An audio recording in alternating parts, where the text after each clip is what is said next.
Hey, what's up gamers? Virginia the Buckeye Gamer here, and I am back with another pickups video. And I also have a topic that I want to discuss at the end, but let's get into the pickups first. So I have a little bit of everything, so retro, new, and stuff in between.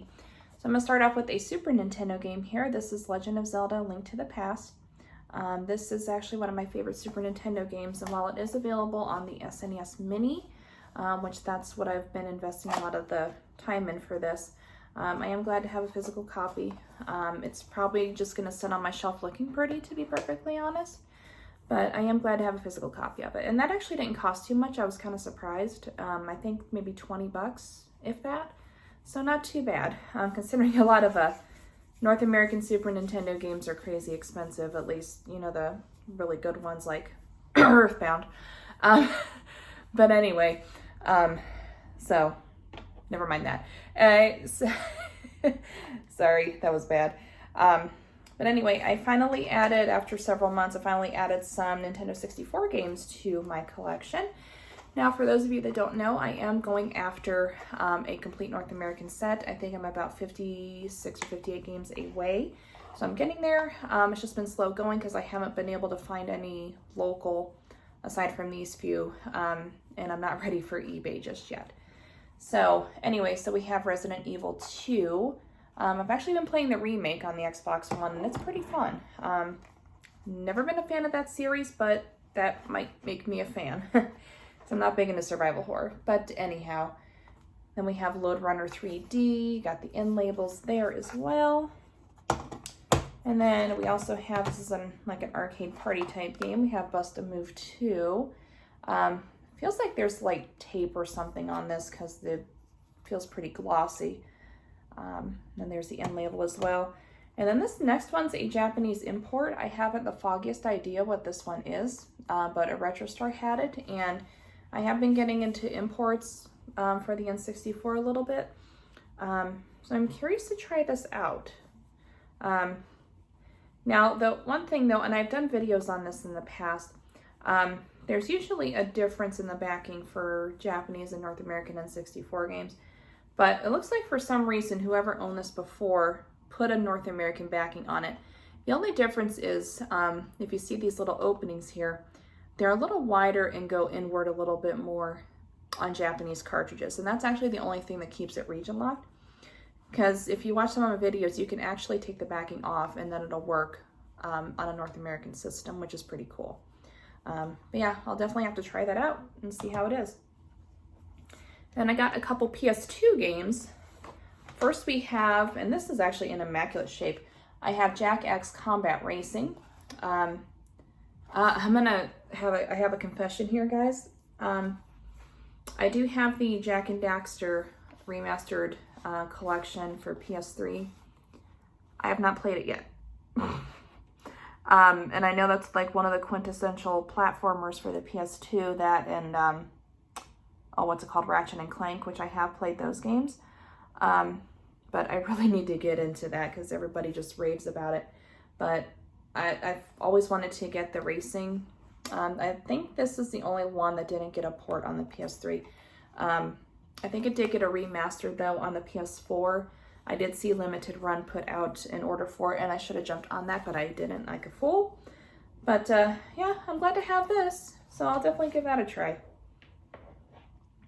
And this next one has been on my wants list for a while, but it's not exactly a cheap game, and that is Xenosaga Episode 3. I'm not going to say exactly how much this was, just that my husband was such a sweet man and helped me out with it. But this is an amazing RPG series, guys. It started with Xenogears on the PS1. At least that's my understanding. If I'm completely wrong, somebody correct me, please. Yeah, I'm definitely happy to have this. There's a couple more games that I'm on the lookout for on my wants list that are kind of pricey. So we'll see how that goes. I might get lucky here pretty soon.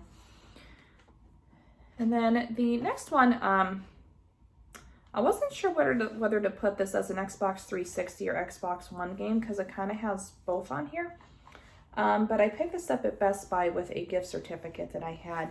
And that's the Elder Scrolls 4 Oblivion. This is the Game of the Year edition. Now, again, originally this was an Xbox 360 game, which I do have the Xbox 360 version, but it's just a basic one. This Game of the Year does include the DLC packs, as you can see, the Knights of the Nine and Shivering Isles. Now, granted, I have not put a lot of time in Oblivion because I've been obsessed with Skyrim, but I am definitely going to be giving this a shot and see how that goes. It definitely, compared to what I've seen, it definitely does look better on the Xbox One versus the 360. But I am definitely happy to have that in my collection. Very happy. I love like these Game of the Year editions or these complete editions, because then they have all the DLC on the disc. You don't have to worry about entering codes or anything. That actually might make a good topic for a video. I'm going to keep that in mind. And then the next one, excuse me, is Titanfall 2. Really good first-person shooter. I actually was able to get this with Game Pass, but I do want a physical copy of it. And this is coming from somebody who's not a big FPS fan, but I do have a handful of games that I love. Borderlands being my favorite, because it has more of like an open worldy type feeling, and I love games like that. But the campaign is amazing. So definitely try it out if you're looking for a first-person shooter. And this was pretty cheap. I bought this brand new. It was like $7.99. So definitely a good buy. And then more modern games here. I got Streets of Rage 4.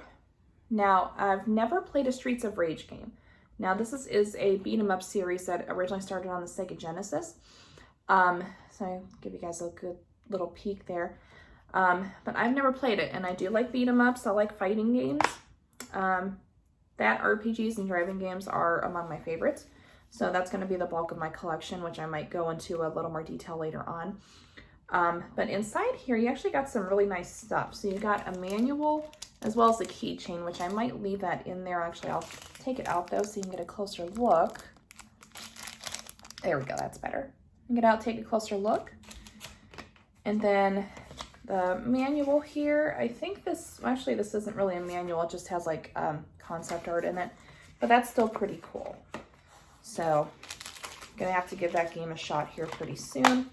And then this is actually one I've invested a lot of time in. This is a Switch game, which I actually still have it in my Switch. This is Layton's Mystery Journey, Catriel, and the Millionaire Conspiracy. Now this is part of the Professor Layton series that started on the DS and is actually one of my favorite series for that platform.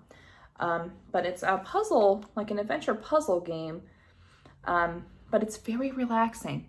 Like you have like a very, I don't want to say serious because there's a lot of humor thrown in here, but you have this very compelling story to follow, but it's so relaxing to do. Like you're just trying to solve these puzzles, and it's not, how do I say it? Not a hardcore series to get into. If you're looking for something just to kick back, relax, and chill with, this is definitely a good series to try. Now, I did hear that they are starting to port the games on the Switch, at least in Japan. Now, I haven't heard anything else for North American release, but I did hear for Japan. So hopefully at some point they will bring those stateside. I am very hopeful for that because I will buy them all. I'm kind of hoping maybe they have it in like a compilation or something, like a couple games on one cartridge or whatnot. But I'll buy it regardless because I'm just that much in love with the series. But yeah, definitely. And this is like a $30 game, I think, or $40. I can't remember what I paid for this. But I'm very happy to have it. And can't wait to beat it. I haven't gotten very far in it though. Even though I have put a little bit of time in, I still have a little ways to go. But anyway, that's it for the pickups. Now, I have a question that I want to ask all of you. So I am coming up really close right now. The last I had looked, I'm at 97 subscribers, and I wanted to do something when I reached 100. So that's when I'm petitioning all of you what you would like to see. Now, I could do a live stream. I'm only hooked up right now to do it on the PS4, which my PS4 actually needs cleaning. I got to get on that. So I could stream a PS4 game. There is a handful of PS2 games on there that I could download and play as well if you guys want to have something a little more retro. Or I could just do like a general gameplay video. I could hook up my phone or my tablet next to my TV, do some retro stuff. But I'm going to leave that up to all of you. If you could give me some ideas in the comment section, I'll see what I can come up with. My birthday is coming up too, here in a little over a week. So I'm definitely going to do something for that. So we'll see what happens. Just shoot me some ideas, guys. Let me know what you would like to see. Just leave them in the comments down below. And of course, as I always say, if you like what you see, also comment and subscribe if you wish. We're getting close. I would love to see this channel just take off, and but I'm working at it and doing the best I can. So anyway, like I said, subscribe if you haven't already, if you like what you see, and stay tuned for more videos. Have an awesome day and keep on gaming.